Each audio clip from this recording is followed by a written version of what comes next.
2,000 years later. Bismillahirrahmanirrahim. Assalamualaikum warahmatullahi wabarakatuh.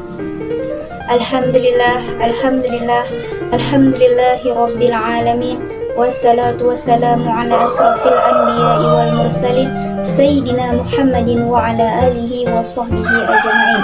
Rabbi israh li sadri wa yassir li amri wahlul 'uqdatam min lisani yafqahu qawli, amma ba'du.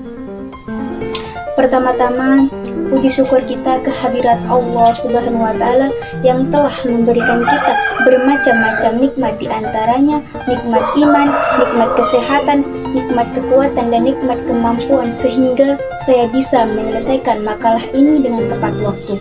Alhamdulillah.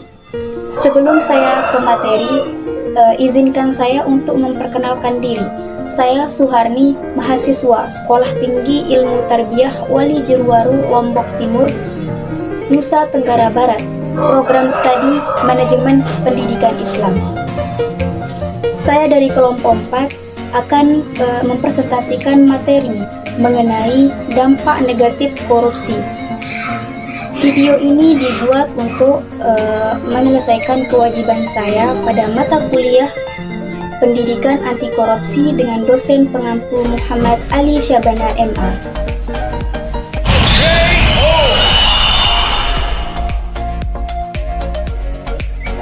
Presentasinya saya akan mulai. Tolong perhatiin tulisannya, jangan lupa salah, soalnya nanti kalian tertarik.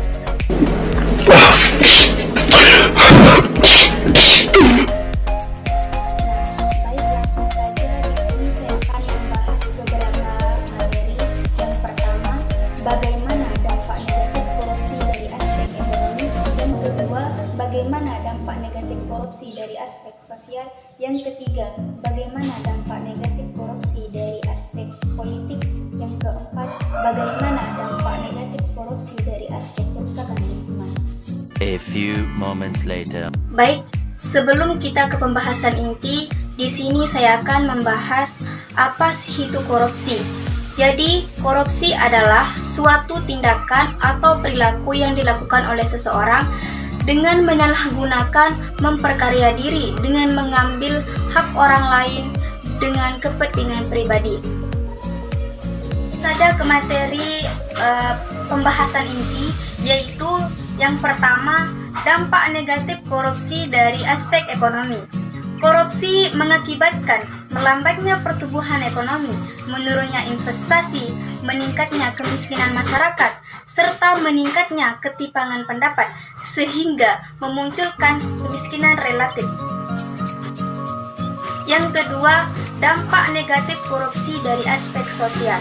Alur korupsi yang terus-menerus akan semakin memunculkan kemiskinan masyarakat. Dengan mahalnya harga pelayanan publik dan kesehatan, pendidikan yang buruk akibat korupsi juga tidak akan mampu membawa masyarakat miskin lepas dari jerat korupsi.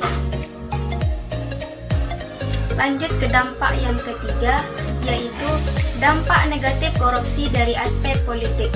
Korupsi telah menyandera pemerintahan sehingga memberikan konsekuensi menguatnya plutokrasi atau sistem politik yang dikuasai oleh pemilik modal, hancurnya kepercayaan rakyat, hingga hancurnya kepercayaan rakyat terhadap demokrasi. Dampak ini adalah terenggutnya hak-hak strategis rakyat. Lanjut yang terakhir, yaitu dampak negatif korupsi dari aspek kerusakan lingkungan. Dampak ini telah menyebabkan beberapa dampak yang buruk. Yang pertama, manusia berisiko mengalami kesehatan yang berbahaya, seperti asma dan radang paru-paru, akibat polusi udara dan hilangnya keanekaragaman hayati. Inilah salah satu contoh dari dampak-dampak negatif korupsi, baik itu dari aspek ekonominya, dari sosialnya, politik, dan dari kerusakan lingkungannya. Sehingga KPK mencatat korupsi di sektor ini terjadi dari tahapan perencanaan, proses pengadaan hingga korupsi tidak hanya merugikan negara, korupsi menyengsarakan rakyat di dalamnya. Berbagai dampak korupsi di berbagai bidang bisa dirasakan sendiri oleh kita semua. Itulah contoh-contoh dari dampak negatif korupsi. Koruptor sudah mencari celah terkait kepastian anggaran, proyek, atau cara mengatur pemenang tender. Korupsi dianggap sebuah kejahatan luar biasa karena memiliki dampak negatif.